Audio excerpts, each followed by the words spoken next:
Hello friends, आज हम comprehensive solve करेंगे। चलो आओ शुरू करते हैं।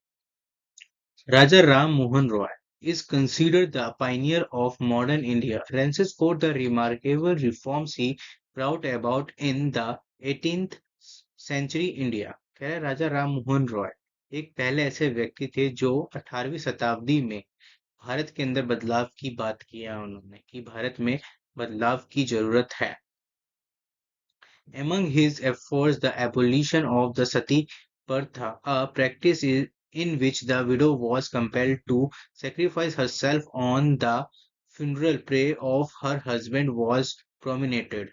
कह रहे हैं ये प्रथा चलती आ रही थी काफी समय से हमारे भारत देश में कि जब उसका पति मर जाता है तो उसके चिता पे उसको अपना बलिदान देना होता था। ये एक बहुत ही गलत प्रैक्टिस चली आ रही थी। His efforts also instrumental in eradicting the Prodha system and child marriage. ये इसके भी खिलाफ थे। पर्दा सिस्टम जो घूंघटें किया करती थी और जो छोटे बच्चों की शादी किया करते थे, बच्चों की कर दिया करते थे, वो इसके खिलाफ भी बोलते थे कि this is are not a good thing. ये अच्छी चीजें नहीं है, इन्हें बंद करना चाहिए, पर्दा सिस्टम बंद करना चाहिए। और ये चाइल्ड मैरिज जो हम बचपन में ही शादी कर देते हैं, ये बंद करना चाहिए। In 1828, Raja Ram Mohan Roy is from the Brahmo Samaj, a group of people who had no faith in idol worship and were against the caste restrictions. 1828 में राम मोहन रॉय ने ब्रह्म समाज का गठन किया, जो ऐसे लोगों का एक समूह था जिसका मूर्ति पूजा में कोई विश्वास नहीं था और जो जाति प्रतिबंधों के खिलाफ थे। Raja Ram Mohan Roy's father was a wealthy Brahmini and strictly performed the duties set by the religion. कह रहा है जो राजा राम मोहन रॉय के पिता थे वो एक धनी ब्राह्मणी थे और धर्म द्वारा निर्धारित कर्तव्यों का सख्ती से पालन करते थे। Ram Mohan himself was also devoted to Lord Vishnu, and in his 14th year he wanted to become a monk, but his mother Tarni Devi objected to his desire. कह रहे जो राजा राम मोहन रॉय थे वो भी स्वयं भगवान विष्णु के प्रति काफी प्रेम था उनको, मतलब काफी उसके प्रति झुकाव था।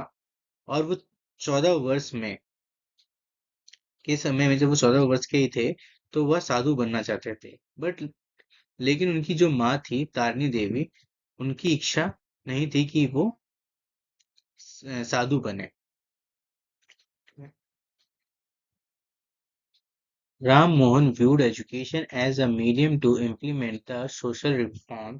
राम मोहन ने शिक्षा को सामाजिक सुधारों को लागू करने के एक माध्यम के रूप में देखा। शो इन 1815, इसलिए 1815 में Ram Mohan come to Calcutta, and the very next year Ram Mohan Calcutta आए और अगले ही वर्ष start an English college by putting in his own savings. उन्होंने अपने बचाए हुए पैसों में से उन्होंने इंग्लिश कॉलेज खोला। He was well aware that the students should learn the English language and scientific subjects, and that's why he criticized the government's policy of opening only Sanskrit schools. वो जानते थे, वो अवेयर थे कि बच्चों को English language और scientific subject सीखने की बहुत जरूरत है, और जो गवर्नमेंट थी वो सिर्फ संस्कृत स्कूल खोल रही थी, इसलिए इन्होंने गवर्नमेंट का विरोध किया, क्रिटिसाइज किया इनको, गवर्नमेंट को। According to him, Indians would lag behind if they do not get to study modern subjects like mathematics, geography and Latin. उनका मानना था, उनके अकॉर्डिंग अगर इंडिया के लोग मॉडर्न सब्जेक्ट नहीं पढ़ेंगे like mathematics, geography and Latin भाषा, अगर ये चीजें नहीं सीखेंगे तो वो लोग पीछे रह जाएंगे। हमारे मतलब वो लोग मतलब हमारे भारत के जो लोग हैं वो और देशों से पीछे रह जाएंगे। अगर हमें उनकी बराबरी करनी है तो हमें math, geography and scientific modern subjects हमें पढ़ने की बहुत जरूरत है। The government accepted this idea of Ram Mohan and also implemented it, but not before his death. कह रहे हैं कहा जा रहा है कि सरकार ने इस आइडिया को एक्सेप्ट किया, बट राम मोहन की मृत्यु के बाद, इससे पहले नहीं। जब उनकी मृत्यु हो गई तब इन चीजों को सरकार ने एक्सेप्ट किया और लागू किया कि अब बच्चे Hindi, English, math and science all modern subject सीखेंगे।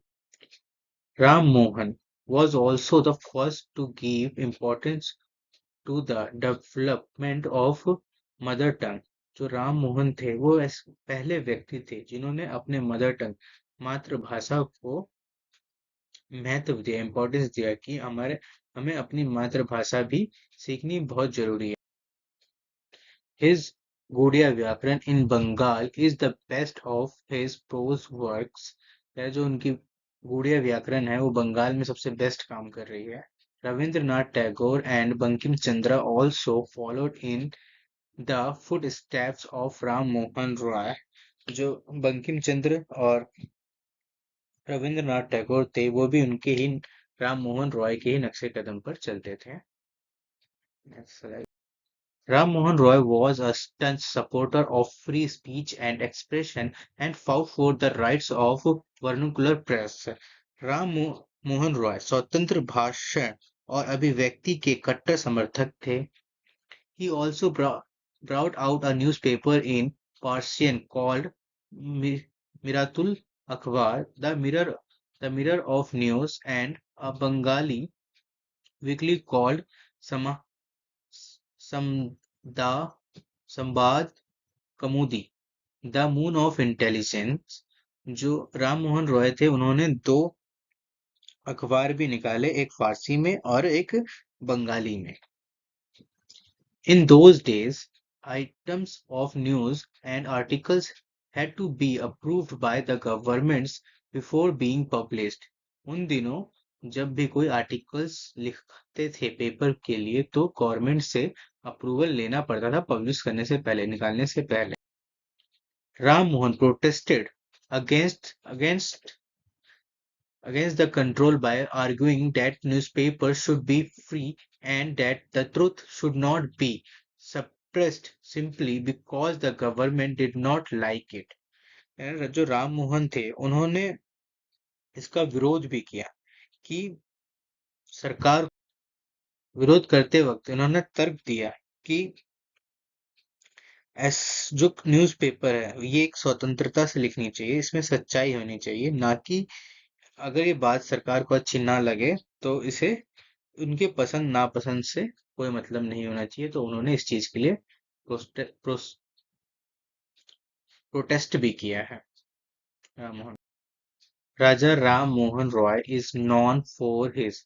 जो राजा राम मोहन रॉय थे उनको किस चीज के लिए जाना जाता था? First one, literally reforms, political reforms, social reforms, economics reforms. तो उनको जाना जाता था किसके लिए? ये जाना जाता था सोशली रिफॉर्म्स के लिए। एक second, C answer, socially reforms के लिए जाना जाता था उनको। Next question, when he was a teenager Raja Ram Mohan Roy expressed his desire to become a। जब वो छोटे थे तो उन्होंने क्या एक्सप्रेस किया था कि मुझे क्या बनना है? Monk, teacher, businessman, journalist. तो उन्होंने अपनी माँ से कहा था मुझे मंक बनना है, साधु बनना है मुझे, है ना। टीचर, बिजनेसमैन, जर्नलिस्ट के लिए उन्होंने कोई बात नहीं की थी, बट मंक के लिए उन्होंने कहा था। पर उनकी माँ ने मना कर दिया था कि नहीं, आपको ये चीज नहीं बननी। उनको नहीं पसंद था कि उनका बेटा मंक बने। Raja Ram Mohan Roy believed that Indians would lag behind if they। राजा राम मोहन रॉय का क्या मानना था कि अगर जो भारतीय लोग नहीं करेंगे तो वो पिछड़ जाएंगे। Did not learn traditional skills. अगर वो ट्रेडिशनल स्किल्स लर्न नहीं करेंगे तो पिछड़ जाएंगे, नहीं, ऐसा कुछ भी नहीं था। And give up study of Sanskrit. हम अगर उनको संस्कृत कि पढ़ाई देना बंद कर देंगे तो क्या वो पिछड़ जाएंगे? नहीं, ये भी गलत है। And did not study modern subject, हाँ, सी आंसर एकदम करेक्ट है। डिड नॉट, अगर हम मॉडर्न सब्जेक्ट की पढ़ाई नहीं करेंगे तो हम कहीं ना कहीं पीछे रह जाएंगे। Thank you for watching my video.